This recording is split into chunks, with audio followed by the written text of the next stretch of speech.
back to Stop.Sit.Surrogate with Kennedy and Ellen. Today we are speaking with three lovely women, and we're going to let them introduce themselves. My name's Hello. Rachel, second-time surrogate, mother to two, wife. Well, technically mother to four if you count my dog and my husband. But other than that, yeah. Hi, my name is Lauren. I'm a two-time surrogate. I actually just gave birth to twins back in November. I'm also a mom of two. I'm also a wife. And I'm currently in school for nursing, and I own a business. Oh my gosh, girl, doing it all. Awesome. Damaris Rotich. I'm in Texas, Austin. I am a mom of two, single, divorced. So I'm not a wife. Sorry. And what else? I'm a first-time surrogate. Just had my surrogate babe 4 weeks ago. Oh my gosh. How are you Good for feeling? you. Today was my first day back to work. Oh, bless your heart. Yeah. You're here with us. Busy Thanks day. for coming on, ladies. Wow. Oh my gosh. Some busy people out there. Yes. Yeah. Yes. And Lauren, how are you feeling? I know Yeah. a little bit about your story. November. I'm a lot better now. My mental health is still a little shaky sometimes, but physically I am perfectly fine now. Okay. Good.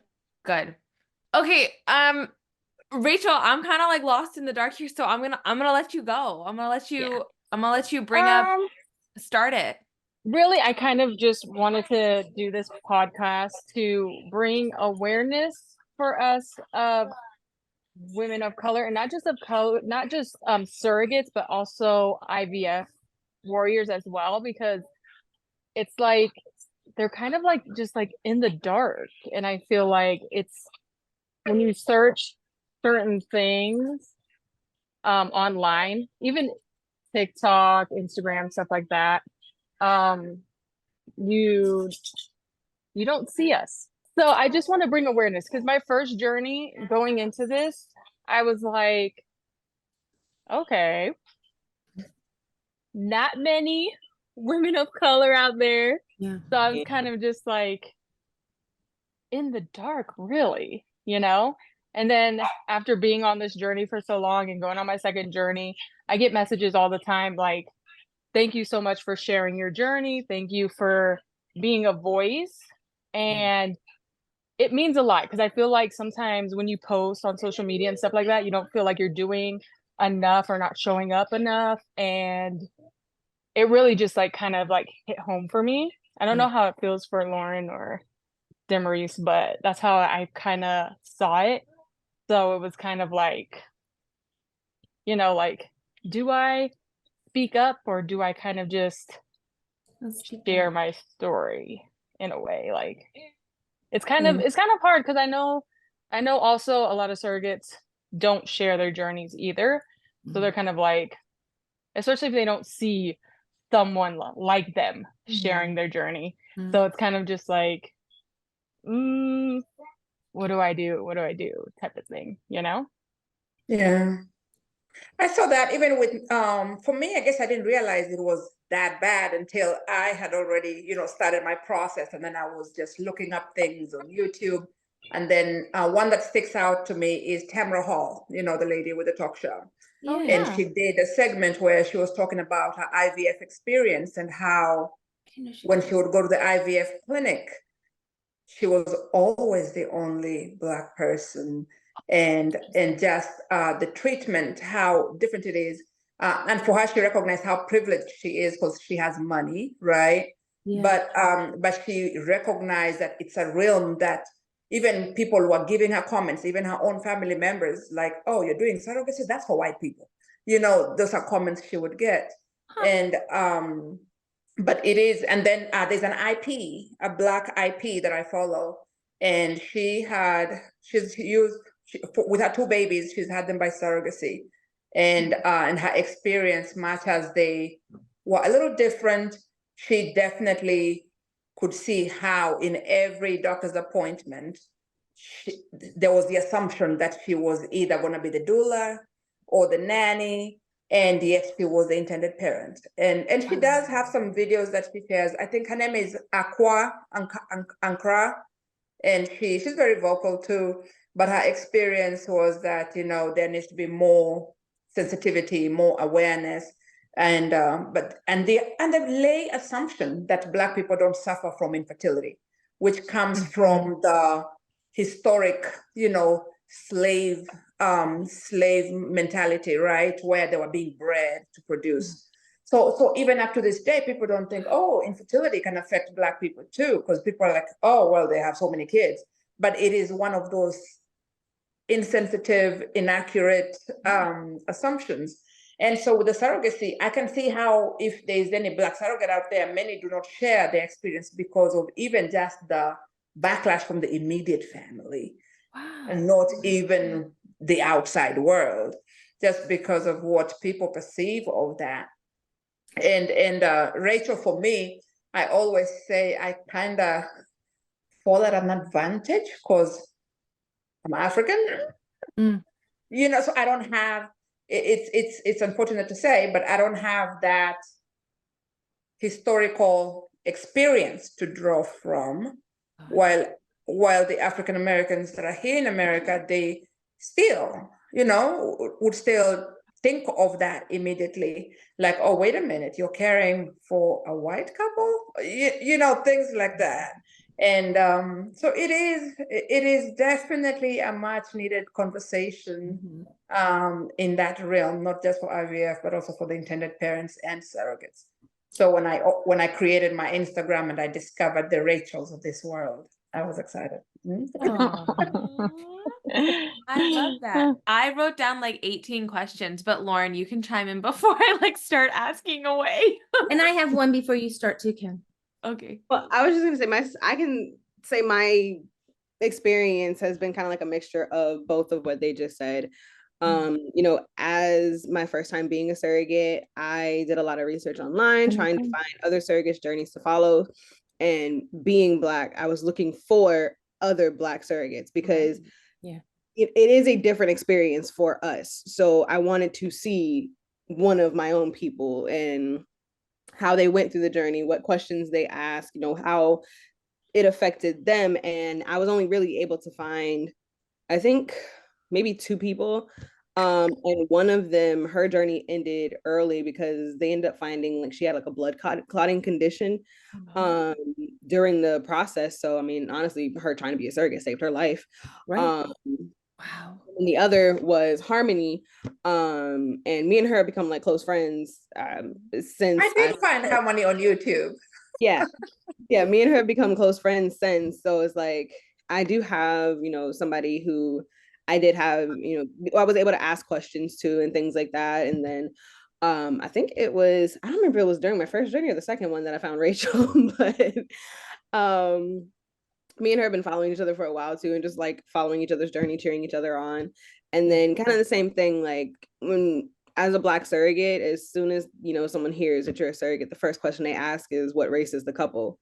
And you're kidding. Why? Yeah. That's mind-blowing to me. I'm sorry. You know, it's usually one of the first questions that I get asked, whether it's from my family or just people that I'm talking to. Do you all answer that question? Well, see, for me, it's usually, I think with the African perspective, a lot of the Kenyans will ask me, oh, so they just assume the baby is going to be mixed. I'm like, well, no, the baby is 100% white. And then, of course, now the barrage of questions begin, and then I have to take them to biology class every time. Every time. But for me, it really just depends on who, not even who, how you ask it. Okay. Fair. Yeah. Did you ask it in a tone or like in a way that was you are genuinely curious, or are you trying to fill out a situation? You're judging. That's really disheartening that it could even be asked in a different tone. Like I'm just. But you have to remember, it's a concept that really it's not common in our community, like where you have assisted reproduction, even IVF alone. Rachel and Lauren, you might agree with me. Black people oftentimes they just suffer through infertility and they live childless but they don't think of that as an option for them. Why? Many of them. Not just the cost effectiveness, but the culture that if you don't carry it, it's not yours. Oh, Okay. okay. And for me, I know it's really bad in Kenya, much as IVF has really picked up since 2007 when it was legalized. Even now, when people adopt a child, no matter if they were newborn and they've been raising it, that child will be reminded, you do not belong, you are bought, or yeah, it is horrible. So the adopted kids usually have a really hard time. So the people that do surrogacy in Kenya, it's totally secretive, very taboo. People don't talk about it. Somebody just says, oh, they've gone to Nairobi, they've gone to the city, and then next year they show up with the baby. Oh, I had a baby. No, you had it by surrogacy. But people don't talk about that. And that's why for me, my journey is very exciting, sharing that. And the platform that I'm on, I've had a lot of Kenyans in Kenya that follow me. And so it's eye-opening that, wait a minute, genetically it's your baby, but somebody else didn't carry it. You just didn't carry it, somebody else carried it for you. But I think it's just that mindset that if I don't experience the pregnancy, then it's not going to be the same. I'm not going to have the parental, the maternal instinct. But for the IVF, Rachel, wouldn't you agree most of it is really economics? Yeah, because at the end of the day, it's like I was adopted. So it's like I have a great bond with my mom. Like me and her like this. You know what I'm saying? Yeah. I was about to say my saying, but I can't say it on here, so I'm not gonna say it. But You're good. we are really, really close, And I was like, even when we moved here to Nevada, I was like, Mom, you coming with me, girl. She's like, but I was like, nope, it's time for you to retire. You're gonna do your diamond art all damn day and you coming with us. Like it's just really like building that relationship with that child, however it comes, whatever. Because I've seen couples, and it's really sad. I've seen couples adopt, like white couples adopt black kids, and they always get that. So how do you do their hair? How do you do and that's really sad. That was my husband's experience. And it's worse when a black couple adopts a white child. It's horrible for them. The experience, oftentimes I see it will pop up on Instagram sometimes, people talking about their experience, like why would you as a black person take in a foster kid that's white, or things like that. I see that all the time on the feeds. It'll come up, people talking about their experiences. So it's just a lack of, for me, I don't want to say, is it ignorance or just lack of education, lack of understanding? Yeah. So that's why speaking up on these topics is really helpful for somebody that might be blissfully ignorant. Yeah. My husband is also adopted, and his adoptive family is white. He himself is half black, half white, and all of his adopted siblings, well, when they were younger, all of them were like clearly black kids. So it was like, for his mom, it was kind of the same situation where they would go out places and nobody would assume that they were all together, or like she would get very like judgy looks whenever she was like at the playgrounds and things like that with them, or like you can kind of tell that people were trying to like figure out like what's the connection here. Are you the nanny? Are you the And so it's like they were saying, like it's just blissful ignorance, people just, because they don't see it all the time, we do see it, you just, I don't know, I guess you can't help but to question what's going on. And so that's why I think it's really important as Black surrogates that we, are open about our journeys and what we're doing to just try to help normalize, that we do exist. This does happen. And even just speaking into infertility in the Black community, like a lot of people will just assume, like they were saying, they assume they can't afford it and just suffer through infertility. And not even thinking about the fact that some of the intended parents are taking out loans to be able to do this. So it's like, just because they're of a different race doesn't mean that they could even afford to do this. They just took those extra steps. But for us, it's like, it stops there because we've also, economically been told, don't take on more money than you can handle. So it's like taking out that much money in a loan just doesn't feel like it's something that we can do. Yeah. Right. But even in the healthcare realm, I'm in healthcare myself, and there was a webinar that was focused on doctors, but nurses could sign up to listen in, and they were discussing infertility in minority groups. And it was interesting to me, and I loved that the doctors were just consciously aware of it. We have to treat them. It's not going to be the same. Everybody's not going to be the same. And so they were talking about the fertility rates and patients being treated for infertility and how they could promote their ability to build their families out without the cost of IVF, and just handling their cases in a different way. Like, well, that should be the basis for everybody in the first place. But of course, they cannot just say, "Oh, you have to go see an IVF doctor." Well, they can't afford an IVF doctor. The insurance, if they have, doesn't have fertility benefits, right? So just, but it was amazing how they approached this cohort of patients, and in 2 years, I think 70% or more had been able to conceive. And just because of different approaches to healthcare, because many times your OB, you tell them 2 years you've been trying, and they just send you to an IVF doctor automatically, right? And what does an IVF doctor do? Are they going to say, "Oh, let's do holistic, let's do this, let's change your diet"? They're not. No. They're going to put you on a protocol right away. It's going to be $35,000 for a cycle. Yeah. Yeah. So it is. It's amazing how the positive outcomes that could happen if everybody thought, okay, let's see the patient holistically as a person and not just as a group. Like, Kind of tracking on that, because I have a question that can kind of go in, like seeing them as a person, right? Seeing you guys as people. I've heard this a couple times, and one of you have just mentioned it. The treatment is different. What can you elaborate? Like, why is the treatment running? different? I already got a story. Oh, okay. Wait, can When I I ask, was- is the treatment for women of color is different? period. In the OB or OB healthcare. In Yeah. healthcare. In healthcare. Yeah. Okay. Healthcare in general. So Okay. I was pregnant with my kids, right? I had a white Okay. doctor. No offense, y'all. No offense. I had a white doctor. She wasn't even a doctor. I think she was like one of those like step Yes, down or nurse NP? something. Nurse practitioner. Yeah. practitioner. Yeah. Okay. So, I told her, oh, I'm not feeling good. She's like, oh, just blow it off, blah, blah, blah. Have my first surrogacy journey. I had an actual doctor.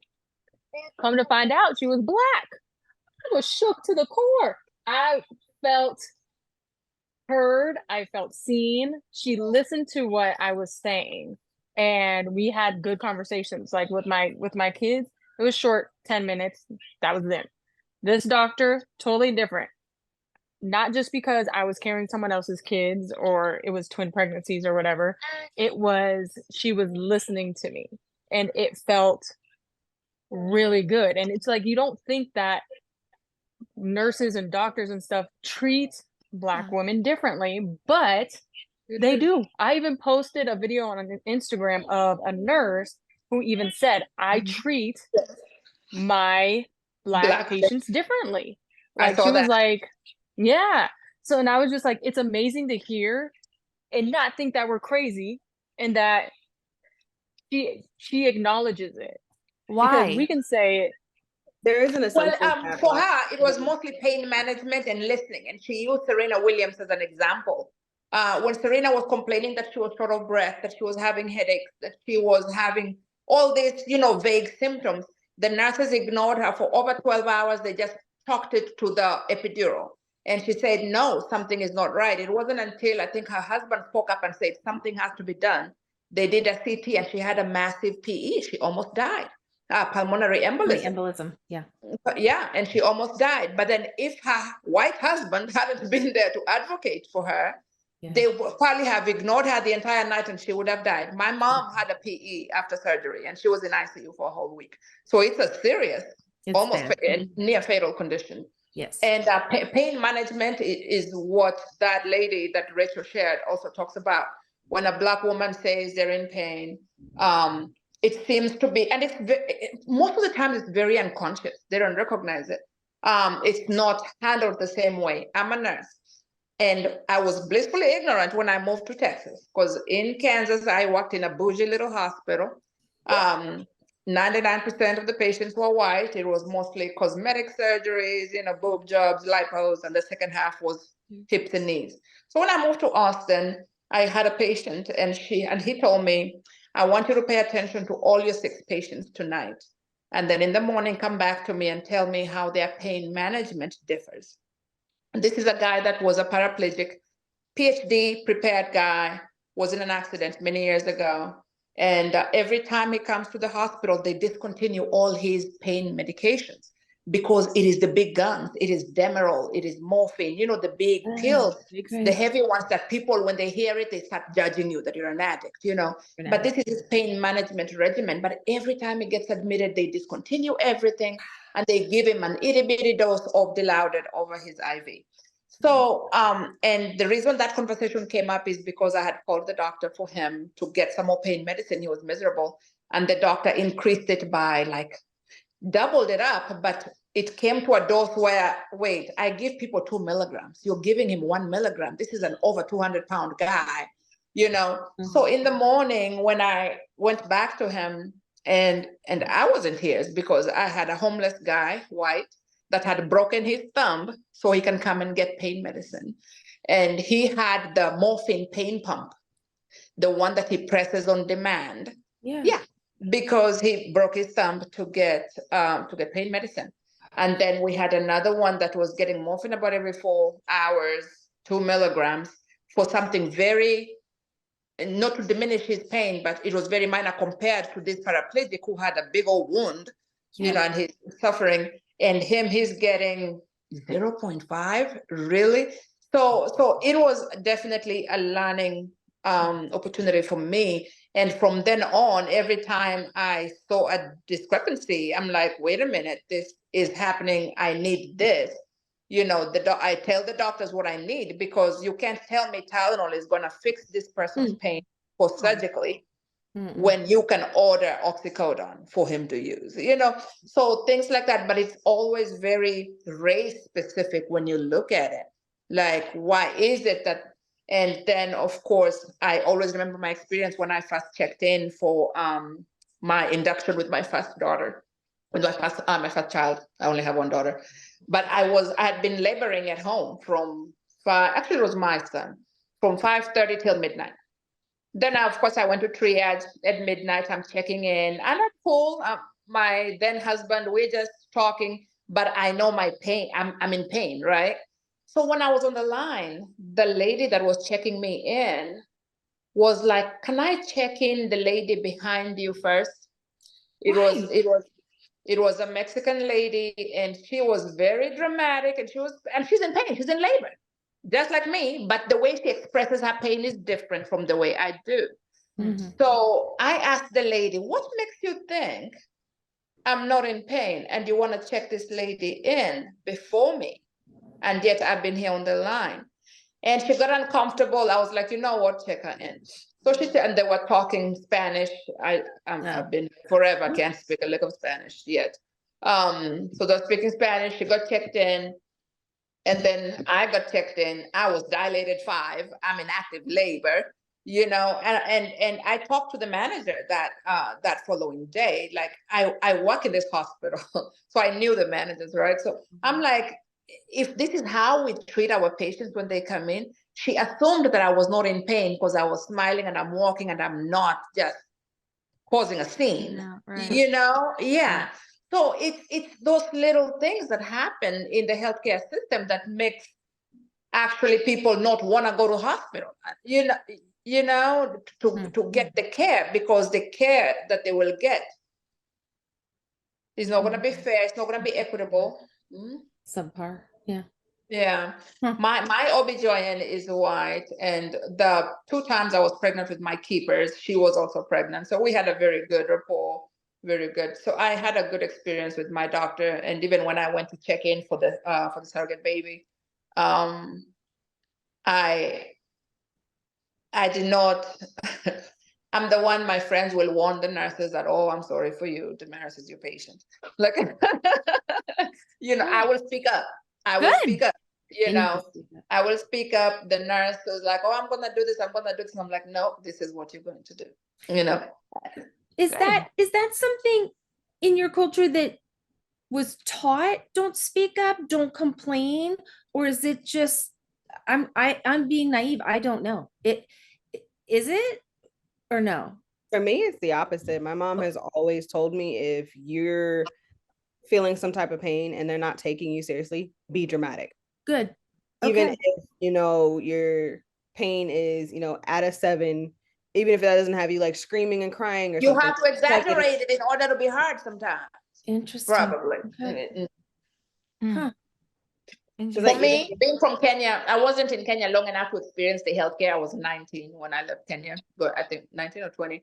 But even now, when my dad was sick, or whenever my mom is sick, when they go to the culture there is you don't question the doctor. Like half the time I will ask, okay, which medication did they give you? Oh, they said just to take this. I'm like, but you question them here. I see, that's my thing. I don't, because I feel like they should know and they should treat me equally. But what if they aren't? What if they aren't treating you equally? But I wouldn't know. But you wouldn't know. Right, you wouldn't know, exactly. But now I do, because you've seen it. I've seen it. I went through it. I know the difference now. But if you're just being treated the same the whole time, you're like, okay, I guess this is how it is, and I'm just, you know what I mean? So it's just kind of like, well, no, I don't know what you mean, because I think that's the dumbest thing ever. That like you guys don't get equal treatment. You have to live through it. Yeah, you have to live through it. Like I say, like with surrogacy, we all say we can't describe how it feels unless you go through it, and you have to go through it and live in the moment of it, and that's what it is. It's So far for my surrogacy journey, it's been a blessing. Even with my friends in the healthcare setting, I haven't had any negative experience. It's been a lot of great support for me. Like, oh my gosh, we're the first surrogate we've ever met, and then to follow this from the beginning to the end, they have never seen anything like it. Like, wait a minute, you just gave the baby away? I'm like, well, no, I gave the baby back, things like that. Right, exactly. So even today, a friend of mine called me. She was in a party and people are talking about Damaris and her surrogacy journey. And so for me, it's been amazing opening up people's eyes, and I haven't gotten any negative, which I honestly expected. Being from Kenya, and Kenya with homosexuality being illegal according to the constitution, I honestly expected a lot of attacks on me for caring for a gay couple, because I never hid from the beginning. I never hid that it was for two dads. And shortly after I got pregnant, I did a live with a very influential lady in Kenya. She runs the biggest Kenyan community on Facebook here in America. So she was running. She was talking about surrogacy, and we had over 1,000 people on the live, and none of the comments attacked me or the fact that I was caring for a gay couple. And for me, that proved to me that God has a purpose for me. Like, if nobody attacked that aspect, and in Kenya, I mean, gay people get attacked and killed. It's just so. For me, it was amazing. Okay, so Lauren, I think you were the one who said this. Like comments, like, oh, like, who are you? Like, what race are you caring for? Right? If you were to say, I'm caring for a white couple, are the people that are asking you in your culture, or are they randoms on the street? Like, it's so confusing. Like, why does it matter? I've gotten a little bit of both. So like, like when you take your kids to the park, you chit-chatting with all the other moms. And they'll ask me how far along I am, what am I having, and all this other stuff. And then, it eventually gets to the point where like they're asking me questions and I have to say it's not my baby. Right. Yeah. Right. And sometimes, I'm talking to other Black people. Sometimes I'm talking to Spanish people. I live in Florida. It's a melting pot here. And sometimes I'm talking to white people, and I would say universally the questions that follow are pretty much the same, but it's like I said, for me, it's a tone thing. A lot of times, you know, when they'll ask what race is the couple that I'm caring for, I can always tell where the conversation is going because people who are genuinely curious normally start off with, if you're okay with sharing this, what race is the couple you're caring for? Others will just ask, what race are they? Are the parents? And usually it's those people. And I don't think I can say that there's been more than one of one race than the other to ask that way. Sure. But it's normally meant with a lot of like the follow-up question after the people who are kind of like jump straight into it is usually, is that weird for you? And is it weird for you? I'm gonna ask. Sorry. Is it weird for you? Sort of. Okay. Honestly, sort of. Okay. Just mostly because I guess in the same aspect that we've just been kind of saying, they don't understand what it's like for me in the healthcare field, and just in life in general, because a lot of times people will see that I'm caring for a white couple and it's just like, that's not weird to you. That doesn't feel like they're taking advantage of you. Like, they really trying to say slavery. Just say it. I was about to say, thank you, Rachel. Because somebody just said, that was like a thing that was just said that I just saw, and I was like, I mean, look at the Pope. The Pope even had the audacity to say that. There's a lot of surrogates that carry Asian babies, and they're not Asian. That's not really asked of them, is it? But I was also crazy. My first time was an Asian couple, well, Asian white couple, I guess. I don't know, but a lot of times it was kind of like the same questions. It was just like, well, for them it was, well, is the baby like half black or like, are the parents in the country, was usually the comments after that one. But when caring for a white couple, it's always just like, that's not weird for you. That doesn't feel weird. What does your family think? Is your husband okay with that? You know, yeah. Wow. Be like, yes, I went behind his back and did it. Yeah. Right. Yeah, I'm pregnant, walking around with someone else's baby, and he just over here just gotta deal with it. You don't know. You don't know. He has no idea. I be hiding it. We sleep in the same bed, and I hide it. I roll bloated. He doesn't know. Yeah. What, ladies, what is your family's reactions to you guys saying that you guys wanted to be a surrogate? My family and my husband was a little like, wait, what? Because he was like confused by it. He's like, so it's gonna be your baby? And I'm like, no. So I explained it to him. Yeah. And then we went for our first transfer, got a pregnancy test, all the things started going. He's like when we were after the transfer, he was like, that's it? Science is freaking cool. Like, it's so awesome. Like, once you, like I said, once you go through it and you understand it, it ends up being a beautiful thing.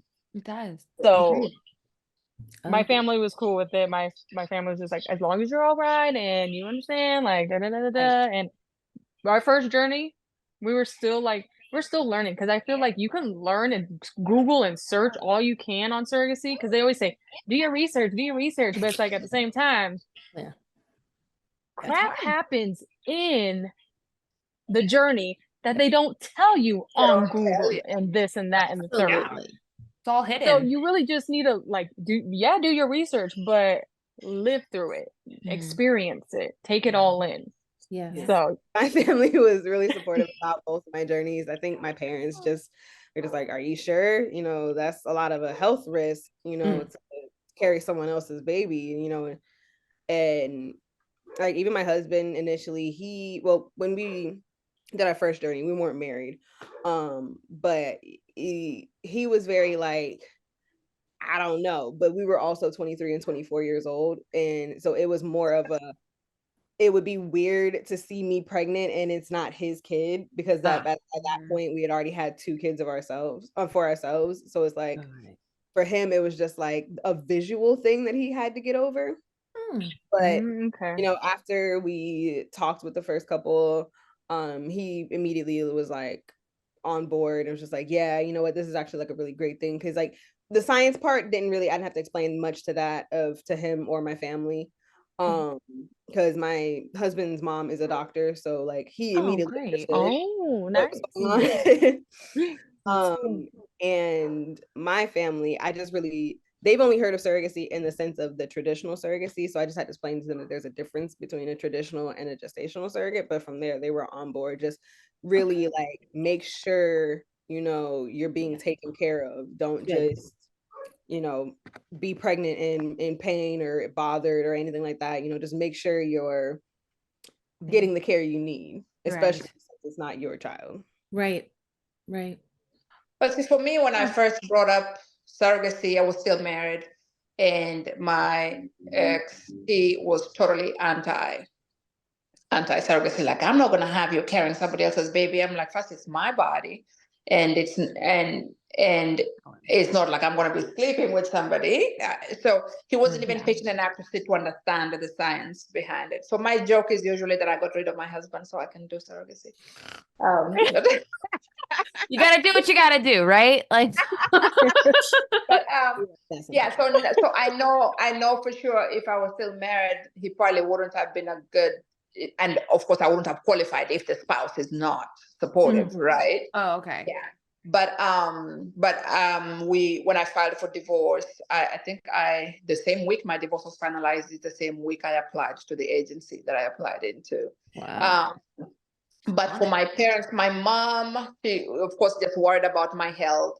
And it was 2 summers ago when I was in Kenya, and I was explaining to my dad what I was going to do, what I had already done. I had already applied to the surrogacy and the process that I was at. And he was 64 at the time. So explaining to him the science behind it, the baby's not going to be mine. The baby genetic makeup is absolutely the parents. And for me, being two gay dads, I had to also explain the egg donor perspective. And he was just so intrigued. And my only thing that I always wish, since I had the surrogate baby, was my dad died like 3 weeks after I was in Kenya. We were 3 weeks in, he passed away. But I'm always so excited that I got to tell him what I was going to do, and he was supportive. And I just wish he had been allowed to see Alexandra, So, but yeah. So otherwise, my immediate friends and here. My funny thing is my family here in America. I don't have any immediate, but I have like my dad's cousins, people that were the closest family that I have here in America. I can't say they have been actively engaged in my journey or such, but at the same time, it's not like we were that close. So the people that I was close to, they've just been all in it, 1,000% supportive. And then some people we got closer after the journey, like they were like just enamored and happy about it. So it's been good support for sure, all around. At home in Kenya, people are just decided Damaris is crazy. They are just they were like, really, are you gonna do it? And then they're watching the journey, and then now it's over. Yeah, so it's been a good support. I had one person didn't like that I was doing it with my uncle, and he was just like, you're a horrible mom for doing a surrogacy journey. And I said, and you a drunk that ain't got nothing to do with this, so bye. Blocked him. That was that. Wow. Haven't talked to him since. So I was just like, it was the craziest thing. I was like, but he forgave my husband. Like he said, he made him, texted him, everything. I'm sorry, but won't say sorry to me.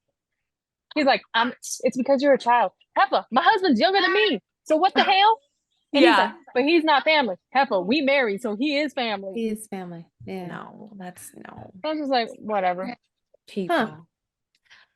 I have a question, and if it's too morbid or insensitive, tell me and I'll cut it, okay? But I do know the mortality rate for Black women in childbirth is a lot higher than a lot of other races. Is that something that is talked to you guys about, like at an agency, or like, is that like, because basically that's what you're signing up to do is have. No, the agency is not going to talk about that. You will see it on the news. We see it everywhere. Exactly. But the agency is not going to tell you that. How are they going to lose? Okay. We know coming in that there's a higher chance that we could, for lack of better words, die giving birth to these children. but not because, you know, medical professionals, you know, tell us at our appointments or really, they don't talk to you. You just know we it. just know No, that. but I brought it up with my doctor with this surrogate pregnancy. I said, you know, and it's Texas. I live in Texas. We have the worst numbers in the world. But what Texas, causes For birth, the for like the mortality rate for pregnant women, yeah, in Texas, it is, I think they said it was in the world. Yeah. And my doctor was like, yeah, it is really bad. I said, so I'm gonna need you to watch out for me. yeah. That That's what goes I back told to the her. conversation Yeah. about our pain not being taken seriously, because a lot of times those deaths happen because we're reporting that we're in pain. We're reporting that, you know, something doesn't feel right. And we're just being told. You're brushed off. Yeah, we're being brushed off. Yeah. And, you know, from my previous journey, well, the one I just did, I unfortunately have a wonderful example of that. When I had to be put on bed rest for the twins. Okay. And the morning that they were born, it's still kind of hard for me to talk about sometimes. Oh, yeah. No, you don't have to talk about it, Lauren. Pause. Wait. Okay. Backstory. Lauren, I got you. She gave birth early to the twins. She had to go. I was watching her journey. I felt so bad. I was like, and this is what I hate. I'm sorry, I'm going on a tangent. This is what I hate. I hate not being close to my surrogates, because if we all live close together, I'd be going to see these people. Like, I would be going. Right. She was on bed rest, stuck in the hospital, and it was she was good. She was having a hard time. If you want to say, look, she didn't really she couldn't really go into detail, but if you want to, Lauren, if you feel okay, you can. Long story short, the morning that they were born, I wasn't in any physical pain, but I know I was having contractions, and the nurses kept telling me, you know, if you start feeling contractions, let us know. Because I was already, I think, like 3 or 4 centimeters dilated, and the bag was bulging, and it had already ruptured, like one of them. Wow. So, I was telling them, like, I'm not in any pain, but I am having contractions. But because it wasn't being picked up on the monitor that I was having a contraction, it just kept getting brushed off.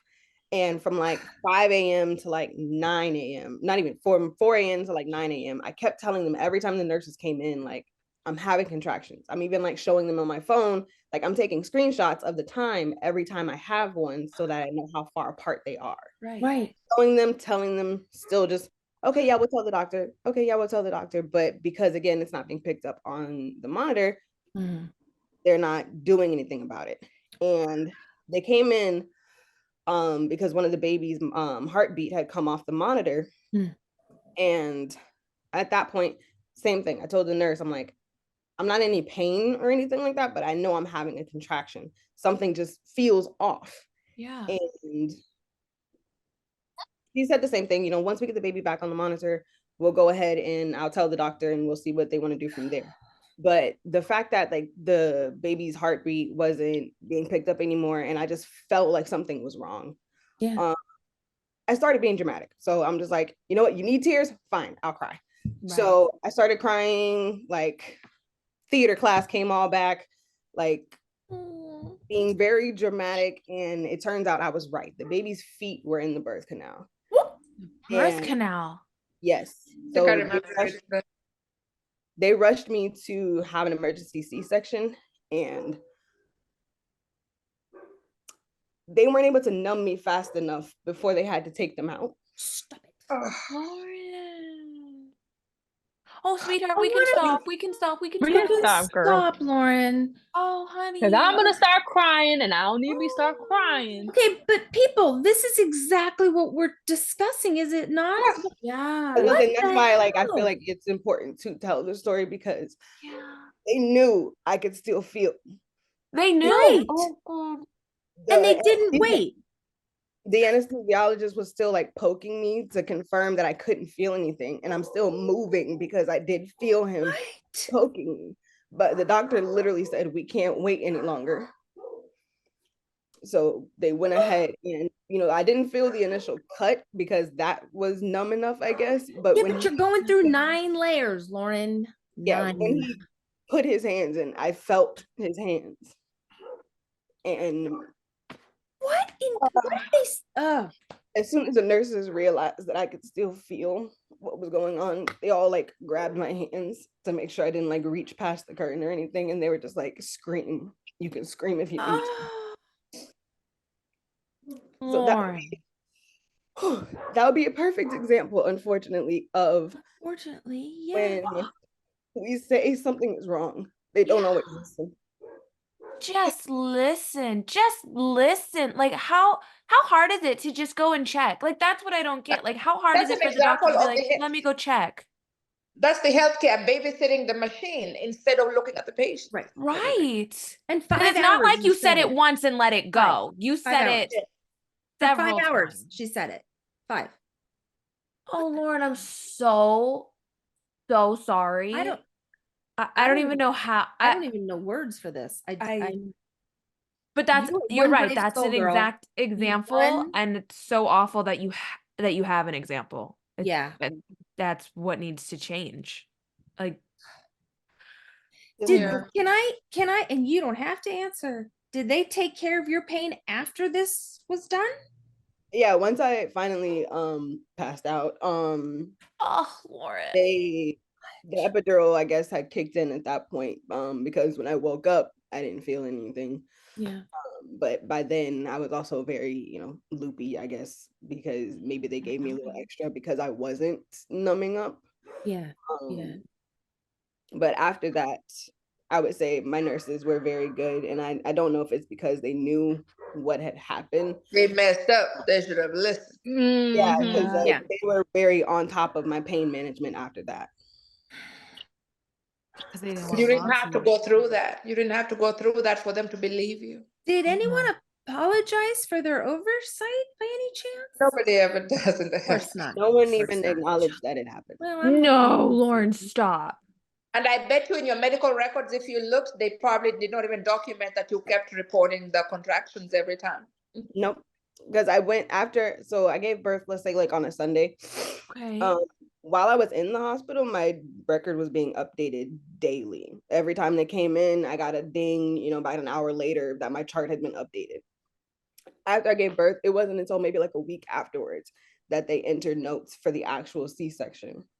And it was very black and white. There was nothing detailed in it.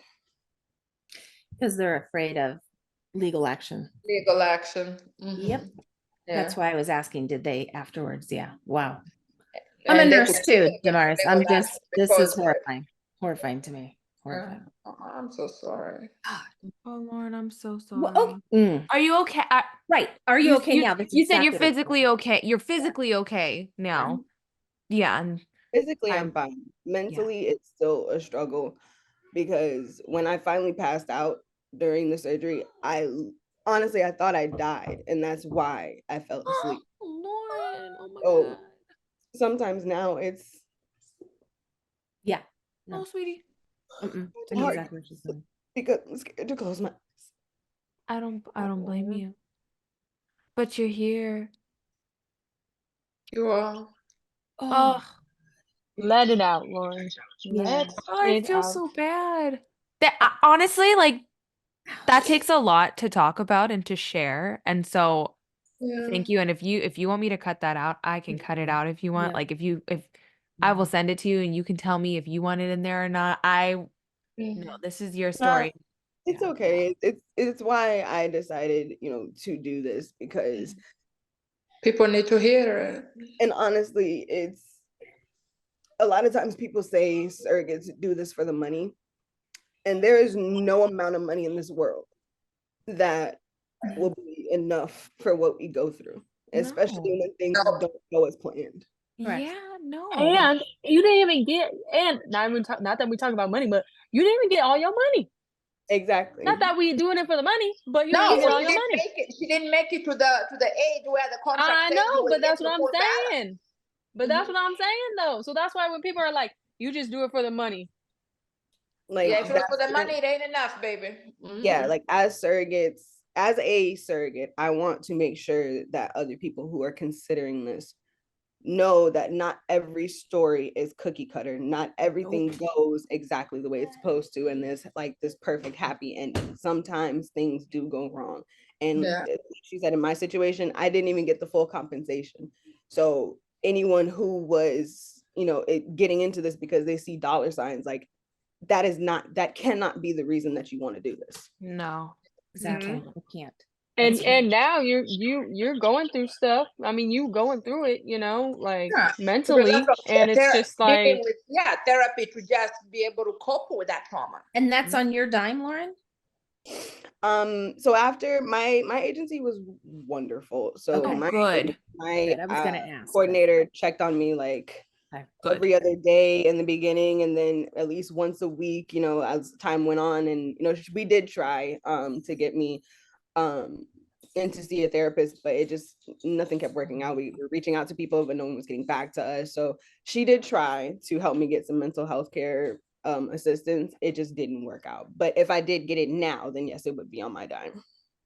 no, I feel And like so they November, should definitely. mental health is much needed. It's so expensive, but it's much needed. That's the unfortunate system, how it is. I mean, because who can afford $200 to speak with somebody for 50 minutes? It's ridiculous. And mental health is just as important as physical health. Sorry, it is. Like it is. It's all part of one. Sometimes even more. Yeah, it's very important. Okay, besides the medical health aspect of being a surrogate as a Black woman, is there anything else that is very different that people should be aware of, that there should be a topic on, that like the conversation needs to start? I feel like at the end of the day, like I said, I made that post and then someone was naive enough to say surrogacy is like slavery, which is like prostitution. And I'm like, I was like, No. stuck on stupid. Like, I had no idea. I'm like, the crap that be coming out of people's mouths it's just like, and they have no idea. No idea. Dumbfounded to me. Like, I'm like, just because I'm Black, and even if I am caring for, because people always assume it's a white person that I'm caring for. That's wild. How does that have to do with slavery? Slavery is a whole nother topic, but I'm just like, how do you compare? And how do you even compare slavery with prostitution? I don't see the comparison. And then the lady wanted to go on and talk. I actually sent Kennedy the screenshots, and I was just like, wow. How? Yeah, you guys see, I didn't delete them. I left them on there. My post for people to see. Because I'm just like, slavery was like forced. Prostitution, no offense, I ain't judging no prostitutes now. But a lot of them, some of them may be forced, but that kind of gets into trafficking. But most of them do it for either drugs or money or this or that. Well, and so I'm like, prostitution also has to deal with the intimate act of it, and like we're not part. That's not in surrogacy. That's if anything, we're literally told not to. So you don't have to sign a contract and be like, no, it's not gonna happen for a while. Like, so it's just like, I was like, first of all, I'm not even gonna go down this rabbit hole with you because you're gonna think your way. But at the end of the day, I told her, I was like, she's like, well, some surrogates do it for the money. First of all, I'm not putting that on any surrogate. Like, if that's on them, if they want to do that, that's great for them. Whatever. But you need to talk to surrogates and intensive parents and people in the fertility world before you go running your mouth and thinking that just because you Googled something, Yeah, right. What if Google told you the sky was going to fall tomorrow? Right. Yeah. Because Google ain't always right. I remember one time I was trying to go to, I forgot where I was going. I was going somewhere and they said it was open. I went there, it was closed. Can't trust it. Can't trust it. No, can't trust it. I told her, I was like, you really need to talk to people that have been through it. Talk to surrogates. If they're willing to tell you that they do it for the money, go right ahead. But I always love to give this aspect of, I've been on my second journey for 2 years. I have not seen any money of my base compensation. So if I'm doing it just for the money, I'll be dumb as hell to do it just for the money. Because that means I'm broke. Yeah. Broke as hell. If that for was 2 years. And the fact that we have to do, and I got a whole house and 2 kids to feed, and nothing. Oh, I got car And payments. people don't realize the sacrifices we have to make. I mean, all the plans and the travel and things. Childcare, I everything. mean, by the time I was at my weekly appointments, I was like, "Holy cow! This, is, A lot. what happens to people that don't have a support system? I guess they wouldn't qualify, but but it is a lot, and just even the administrative aspect of it, keeping up with your bills, keeping up, with sending them to the agency, updating the IPs. And it is a lot of work that people don't see. They just think of the money. They don't think of the times you're going to the hospital, you're taking time off to go see the doctor, you're doing They just think that you get pregnant and have a baby. Right. And there's so much in between. Oh my God. And such a length of time in between. Not even just if you get pregnant and have a baby in 9 months, because that's not happening. Yeah. But at the end of the day, slavery, most of them, they were raped and then had to carry a baby for their freaking owners or whatever. That's not the case here. Like, we all signing contracts, we all on the same page. We all have lawyers. Reinforced. We all have lawyers. Like, protected. We all get in this knowing we all are not coerced into signing. We're smart, intelligent human beings. We can we can comprehend, understand what we're signing up for. It's on our own free will. Yeah. I did have one more question. We had talked a little bit about IVF and how, for lack of other words that come to my mind right now, like, would you guys say that there's shame in IVF in your culture? Like having to admit to using IVF, or is it just not talked about that IVF is available? Can I ask a question? Probably a combination of both. Combination of both. Damaris, you said IVF was illegal until 2007. Did I hear in Kenya? It was legalized because it wasn't the technology that was. It was legalized in 2007. I think it was. Because it's assistive reproduction. You're influencing the nature, the natural. Right. So and surrogacy, there's no defined laws on surrogacy. Actually, a bill was tabled in January or December, so it's coming up to where it will protect the surrogates and the intended parents. Because there's only, I think South Africa is the only country. Uganda is doing well too. It has established where it can recognize the contracts. But Kenya right now, many people from Europe and America are actually going to Kenya for surrogacy because it's kind of cheap. Interesting. But it's one of those things that you appreciate America in terms of the monitoring for IVF. There's a podcast I'm currently listening to, and the women talking about the complications and all of that. But it's focused on fetal loss, like miscarriages and stuff. But they talk about IVF, and in Kenya, it's not, the IVF itself is not a concept many people understand or know, because it was never there for years. And then it is super expensive.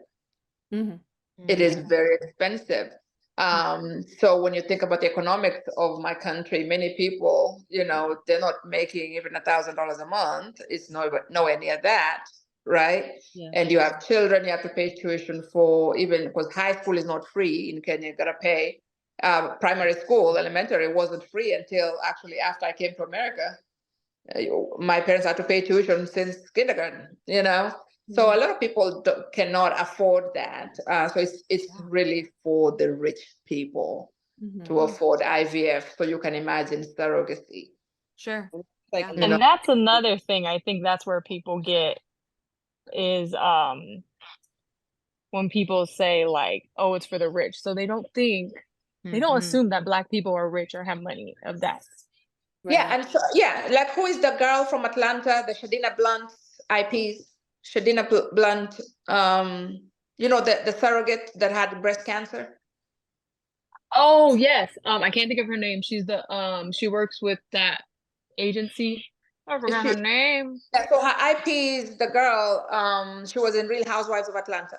She carried for Candy, and she carried for the other lady. She's also part of the Real Housewives, but her husband's from Kenya, and that's why I follow her, and she's known in Kenya. But she talks about the comments, especially when her daughter Tyler was born in the beginning. how people would be like, oh, you know, how can you afford this? Or why are you going back to work? She's a radio host in Atlanta, and she's like, somebody gotta pay the bills. The baby's in hospital, but I have to work, you know. But in the Black culture, for sure, it's not something that you see a lot of, for people to be able to be like, oh, wow, you know, it's something I can do too. And yes, in America here, there's the opportunities, like Rachel said, some people take loans, you know, some people move in with their parents to save money and all of that stuff, you know. In Kenya, that's kind of not an option. Where are you getting a loan from? Our system is totally different. There's not that option. Versus here in America, if you have a good credit, you can apply for a loan. If you can downsize, maybe use one car to get to work, you guys can do that. You know, just anything to make it work. So it's more of a money aspect. It's not so much that there's Economics. shame behind it. It's just like it's economics, because I think if somebody can afford it, the shame, people can just brush it off. Sure. Yeah. Sure. I think there is a bit of a shame aspect to it too, in the sense of we won't even look into the option, because then we would have to admit that we're having the problem. The failure. They feel like a failure. Yeah, in the Black community, especially with Black women, it's very, you know, you have to do it all on your own. You have to make it work. So when something can't happen or won't happen the way it's supposed to, having to admit that you're having the problem, like, it's hard, because then, you know, people come in with all these random suggestions and all this other stuff, kind of solidifying that you are the problem.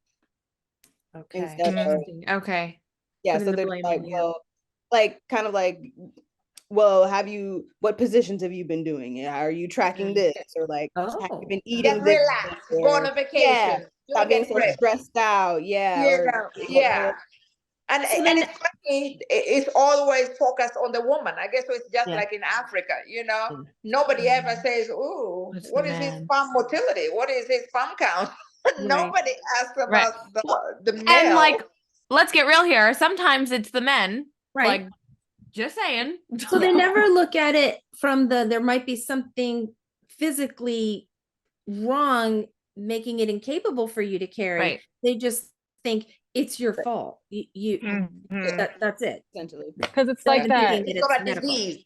They don't look at it as a disease, as a condition that, you know, can be addressed medically, or you know, or even via the IVF and surrogacy. They don't see it like that. It's like you just failed.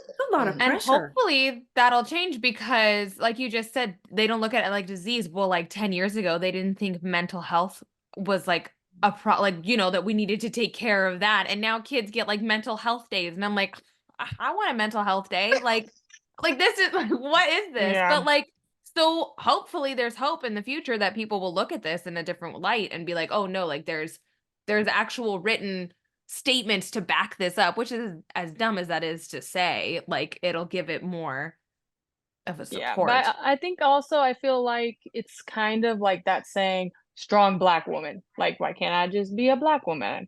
I mean, I know I'm strong, but it's like, that's kind of like forced onto us. And it's like, wanted labels. Yeah. Wow. Yeah, it's just kind of like, okay, yeah, I know, but I think that's also why we don't ask for help, because we're supposed to be strong and independent, and you know what I mean? So it's kind of, I don't know, and that's another thing. It's like, I feel like we're not, and that's why I try to share all of my, you know, my women of color, you know, wherever you come from, I try to share it all, because I feel like also we're not, no, Kennedy does an amazing job. She shares everybody, but I feel like we're not like shared enough either, you know? And a lot of the times, like, I love that Rachel shares, because I'm like, who are these people? I want to go follow, like, cause like certain people find certain people. And then like from there, then we all get to know each other. And that's what I love. That's why I love everybody. Cause they're just like, they all support. Talking about sharing, there's an IP from Houston, and he's reached out to me, and we now talk. He calls me whenever he's going through some stuff. But he told me, you know, look at the posts on the Facebook matching groups, you know, like the surrogacy groups, the egg donor matching, all of that. And he said, if you look at the post, if it's a white couple and they have these cute pictures and they are looking for a GC and they're doing this, look at the number of likes and comments on there. Mm. And then try to find a post by a Black couple and see how many likes and how many comments are there. And it was mind blowing. Like, even if just a cute blonde, blue-eyed lady puts on there that they're looking for a GC, you will find hundreds of comments. Oh, you're so beautiful. All the best. All this, all of that. And then a Black couple puts it on there. Crickets. You don't see any comments. But when he posts, now I see when he posts or somebody else posts, somebody of color, I notice the difference, whether they're Hispanic or Black. I will see 2, 3 likes. And then if it is this gorgeous white couple, it is literally hundreds of comments within an hour. The complete opposite. So it is important that we share. Yeah. People of color, because and then the algorithm won't bring them up because of the less likes, right? I always make it a point to like, at minimum, like comments or like videos that I see, because I know that that's what the algorithm is looking for. I might not even actually watch the video or watch the whole thing, but I'm gonna put a heart on it because I know it's needed. Yeah.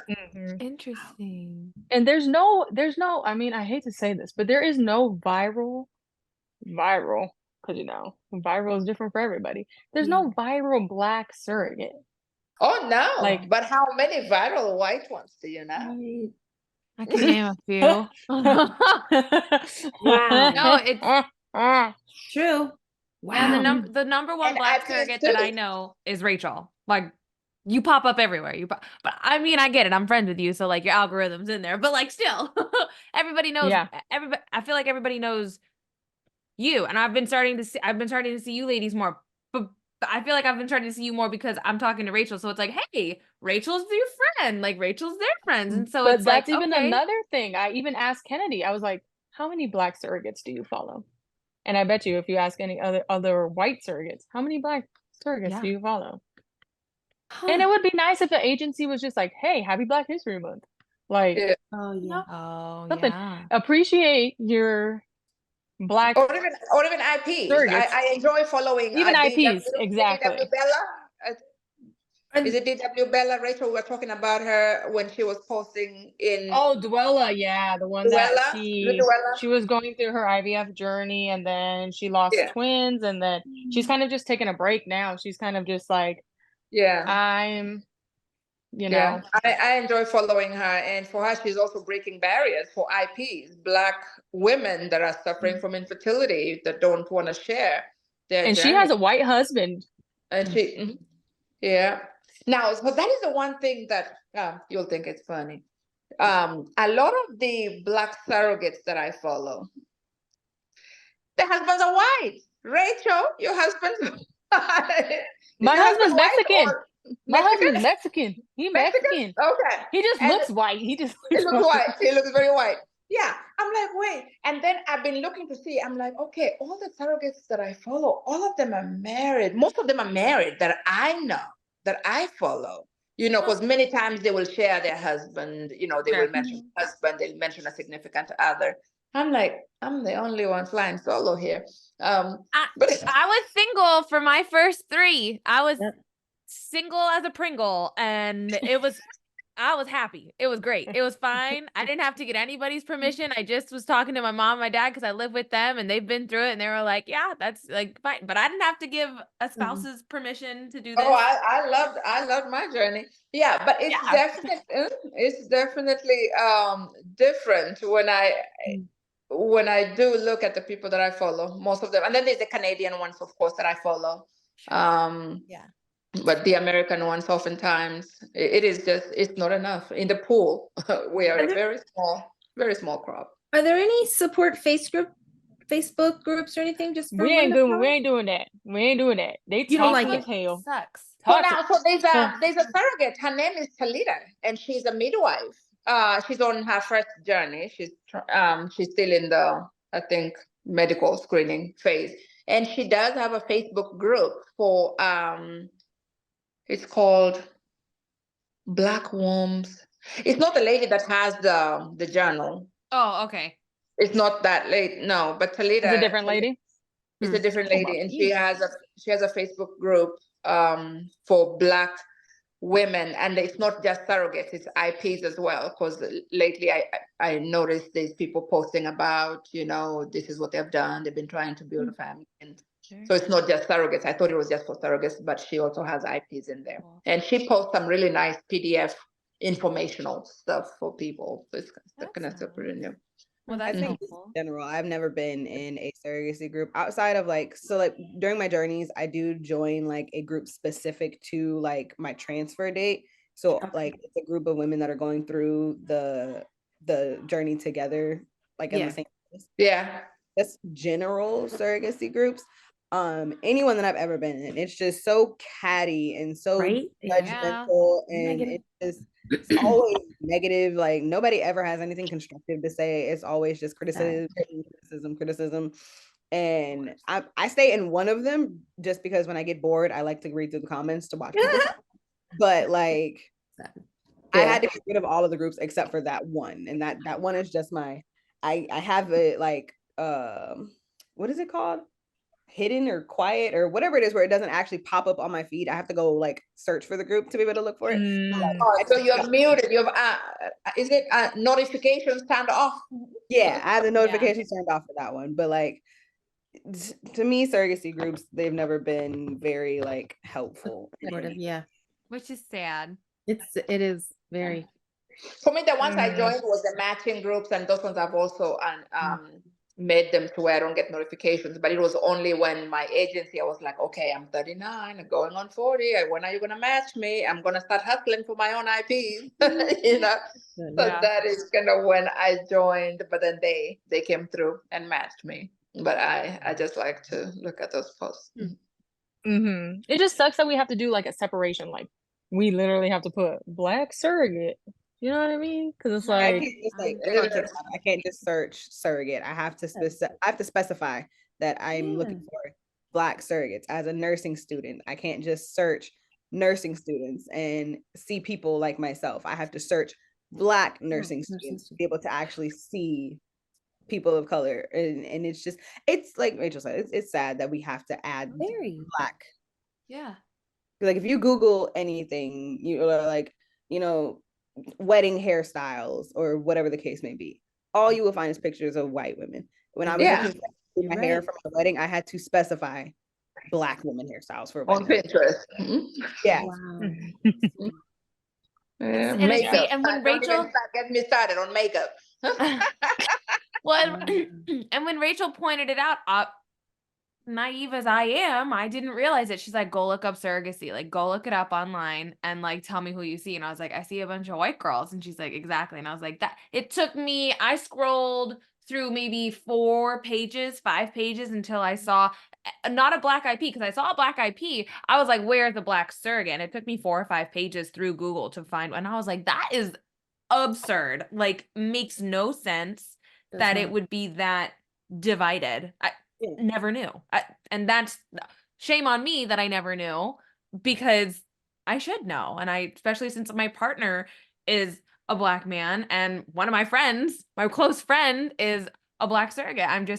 Shame on me for not registering. But it is just the good thing about proximity. Now so it is. I follow Jen Hatmaker, and she talks about that. Like, she's been living in this blissful ignorance as a white woman.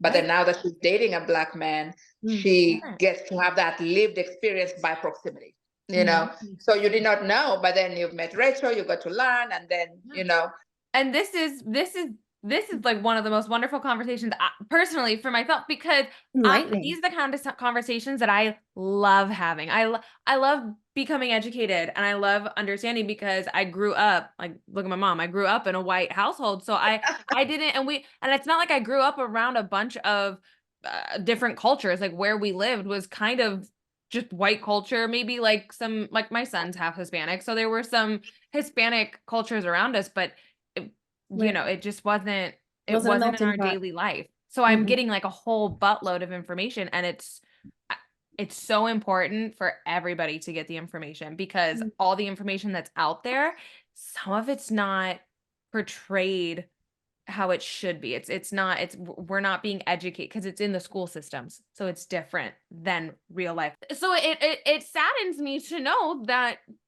you ladies have to go through something. You walk a completely different life. The only thing we have in common is that we're women. And that's what's sad. Like, that's what's sad about it, is that that's our main commonality. And that's, I don't, and I get to understand you a bit more. And that's what I like. And I appreciate it a lot. So thank you for sharing. You're very well. Thank you for having us on here. problem. Oh, sorry, go Lauren. My bad, Lauren. My bad. Oh no, I'm just Go, saying, of course.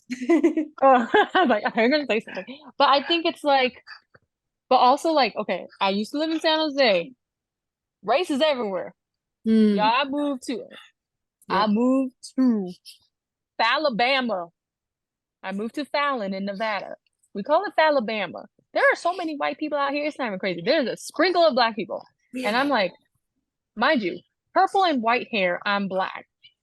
I get stares. And for me, I'm like, is it because I'm black or is it because of my hair?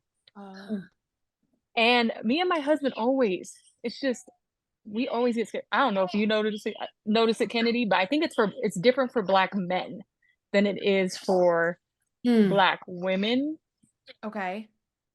And they get stared at less, or they get stared at more with the opposite. And that's another thing too. It's like we get hate from both sides, so it don't really matter. Because then you got the black people like, why don't you date a black man? Da da da da da. And then it's just like the one thing that makes me laugh a lot. They picking all the white women. No offense. Sorry. Oh my gosh. No, the one thing I did notice that makes me laugh a lot, and he didn't even recognize this. Anytime I live in a prominently, well, it's more white than there are blacks here.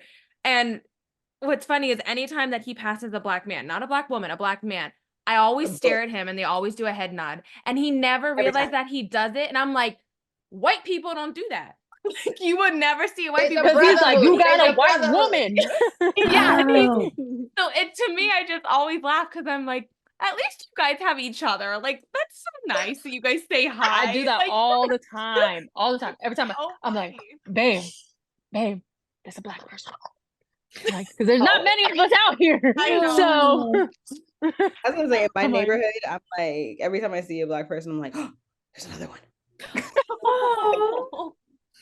Like you just grab it, and if whenever I'm in a conference or whatever, I will always see, like, if there was another room person, to see where the black gravitate towards me. There will be a conversation or something, like, oh hey, I mean, I say hi to everybody, and not just people that I know, but there's always that, oh, I'm not alone.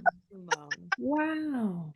Yeah, anytime I go somewhere, I always unintentionally, I always search to find at least one other black person where I'm at. So like when we moved into our neighborhood, I was like, not like outside stalking my neighbors or anything, but like whenever we would like walk to the pool or anything like that, I'm looking for other black people. Or when I go to like grocery stores and stuff like that, I'm looking for other black people, or like other I never find black employees, like go to the movies. It just makes me feel safer when there's one more there. It normalizes it all. Yeah. I would feel the same way. I'm just so used to going to, like, when I go to like on-site meetings and stuff, I'm used to oftentimes being the only black person. Or I remember I was working in a different role and I would go to these meetings, and when I walk in, the meeting would always stop. And one time my doctor asked, and who are you? Like, wow. You don't think I need to be here? And so I introduced myself, but it always stood, and I always thought it was funny, like, yeah, they probably don't know what this black person's here doing.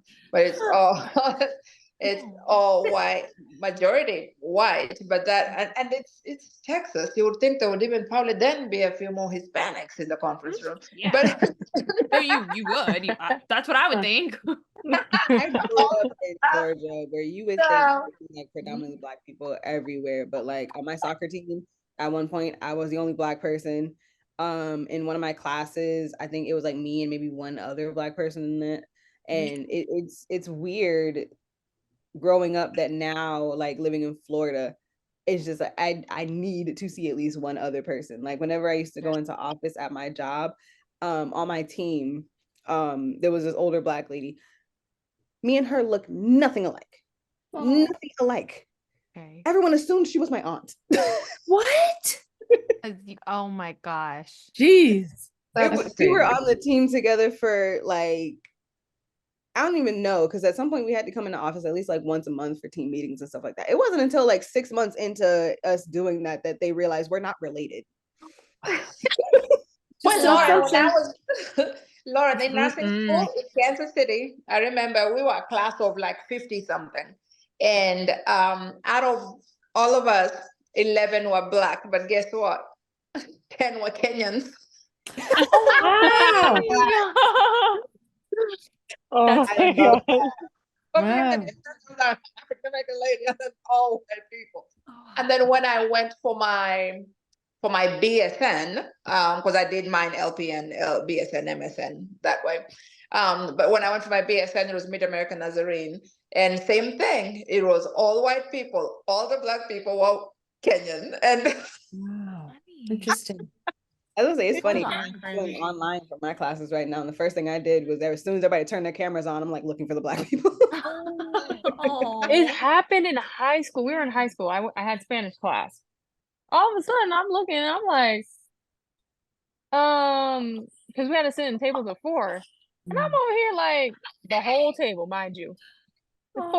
There's 4 of us. We all Black. Okay. And we all looked at each other like, she really put all 4 Black people together at one table in the back. We cut up though. We had a good time at that Black table. then she split us up. So I was like, oh well, damn. But That's funny. It's like I don't mean to do it, but I just do it. You just You know have what I it. mean? Yeah. No, yeah. Yeah. I honestly can't thank you ladies enough. Honestly, thank you very so much for enlightening. taking the time and getting so deep with us and talking in detail. I really think that this is, and how perfect in Black History Month. So thank you, ladies. Thank you so for much. having us and sharing with us. And I also I want to give a shout out to Surrogate Sister Designs for actually collabing with me and actually making those shirts, because it really means a lot. Because I was like, we don't got no shirts, like, you know what I mean? Like, they're cool. Yeah, so I'm just like, it's nice just to show and her to take the time. She even took the time to really like even ask, you know, Black shop owners to help her out with some of the designs, which I thought was like a smart idea. And that's really kudos to you for actually reaching out and saying, how would you do this? And da da da da da, you know? So, but yeah, I want to give a shout out to her just to, but also another thing, being a Black surrogate, I'm like, because people always say, oh, but you're related to the baby. I'm like, these twins I gave birth to, they don't look a lick of Black. And Black people got features. So they do, yeah. I like saying that. Oh my God. I had my baby with a covered face, and somebody texted me and asked me when the baby was gonna turn Black. Whoa. Somebody asked me when the baby was gonna get darker, and that threw me off. I'm like, what do you mean? Yeah, and she said, well, the picture you posted, the baby looks white. I'm like, well, that's because they white, very Nordic. Oh my God. Very Nordic. Uneducated people, man. They give you a laugh sometimes. I will say that, when they just are so on it, like I just have to outrageous laugh it things. off at this point. So I'm like, I really have to laugh at how stupid you are. Oh, for sure. For sure. But yeah, thank you for having us on. I'm sorry, because we forgot to talk all Oh my God, day. no. I'm sorry that we took so much of your guys' time. Thank you so much. It was wonderful. Sorry. Thank you, guys. Yeah, thank you so Thank much. you so ladies. much. Very Have a enlightening. wonderful night, ladies. You as well. Bye, all. Thank you. Bye. Oh my gosh, my mind is overloaded. Just did not know a lot of those stigmas were there, and a lot of sad. It breaks my heart, and like, I like, in a weird way, I want to like thank you. I know this is gonna sound weird, but like, I didn't grow up racist. Like, I didn't grow up as like looking at skin color differently. So to hear things like this, and to hear my partner say things, like the amount of information that is just like that is constantly being thrown my way because I was just so naive, blissfully naive to it all as a white woman in America. Like, a part of me feels stupid in not knowing this, but then the other part of me is so thankful that I am blissfully naive in a sense, because I don't look at people like that. So to hear that they're being so differently treated just to have a baby, And are even you if- kidding? Like, what is different? It's not like they have this big superpower where they have no pain. Like, It's insane. Everybody's pain tolerance, speaking from as a nurse, everybody's pain tolerance is different. Your 6 may be my 8, and that means I'm in way more pain and I'm going to be more vocal about it than you are. But that doesn't mean that we're both not experiencing the same type of pain. So you have to take every individual, we all know this, most people know this, as just separate entities and just deal with that specific individual. You can't just put them here and here and here and base them on different, if each individual. And the fact that when I was way younger, yes, I did see color. I was like, oh, but as I grew older, the whole world started to change because there were more interracial couples. There were more interracial children. And they were in my school. I mean, there, some of them are my friends. And it was non-existent anymore. So I think that's when we started to raise you guys. It was just non-existent. Like caring for gay couples. They're people. Big deal. So it just, but a lot of families don't have that. And I hate to use the analogy black and white, but it is. That's what families look at. So heartbreaking. And it's very, because very. what happened to Lauren didn't have to happen. Like, oh God, no. Like, I know that's like an extreme case, but like that's the perfect example of like what didn't have to happen. And that is the most awful thing. And I just, my heart.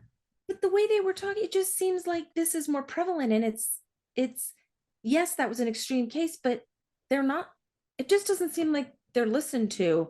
That culture is listened to in the same regard that you and I, the white culture is listened to when we complain, and not even complain, but just speak in general. And I have a very, very hard time with that. And I'm not quite sure how to deal with it right now because and the thing that went through my mind, we'll wrap this up, I know, but the thing that went through my mind when Lauren said that is, okay. And I put her in, I literally was like, oh crap, remember my last delivery? Like, I was like on the verge and they were like, no, no, no, no, no. And then I was like, yes, yes, yes, yes, yes. And then you stepped in and were like, no, you're going to check her now. And it's like, well, but Lauren kind of did that. Like, Lauren was like, no, things are wrong. And I'm telling you several times and things aren't getting taken care of. So that, like, in a weird way, I have this sense of like guilt as like, why would they treat me because me and my white mother said something? Like, are you kidding? And you didn't have racism will never make sense to me. And it just pisses me off. And you didn't have to go to the extremes of crying and working through your pain and going, hello, where I spoke up, said something, they went, oh, for sure. And went, oh God, here we go. Over there, it had a way different outcome. And that just didn't have to happen. Didn't have to happen. No, it didn't. But that goes to say for our society. So that's a whole nother thing that has to be opened up. But this was a start. So this was a great start. Thank you so much, ladies. Oh my gosh. Yeah. If anybody has any questions or stories that they would like to share, please feel free to reach out to us on Instagram at Stop.Sit.Surrogate. And this has been another episode of Friday Facts Stop.Sit.Surrogate. Thanks, everybody. Bye.